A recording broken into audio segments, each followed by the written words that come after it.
Right మరొక breaking news చూస్తున్నాం. సాహితీ ఇన్ఫ్రా నిర్వాహకుడు బూదాటి లక్ష్మీనారాయణను ఎన్ఫోర్స్మెంట్ డైరెక్టరేట్ అధికారులు అదుపులోకి తీసుకున్నారు.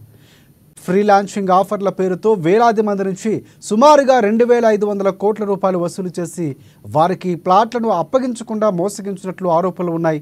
దీనిపై 2022లో తెలంగాణ పోలీసులు కేసు నమోదు చేశారు. హైదరాబాదు సిసిఎస్ పోలీసులు గతంలో లక్ష్మీనారాయణను అరెస్టు చేసి జైలుకు తరలించారు. ఆ తర్వాత ఆయన బెయిల్పై బయటకు వచ్చారు.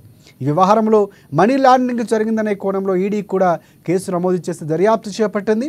ఈ క్రమంలో ఆయన్ను ఆదివారం ఈడీ అధికారులు అదుపులోకి తీసుకొని విచారిస్తున్నట్లు తెలుస్తోంది.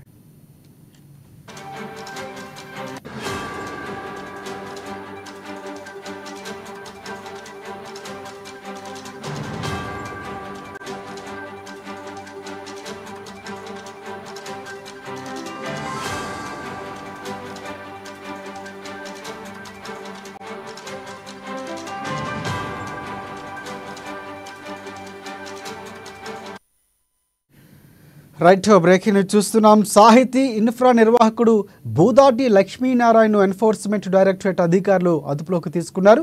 ఫ్రీలాన్సింగ్ ఆఫర్ల పేరుతో వేలాది మంది నుంచి సుమారుగా 2,500 కోట్ల రూపాయలు వసూలు చేసి వారికి ప్లాట్లను మోసగించినట్లు ఆరోపణలు ఉన్నాయి.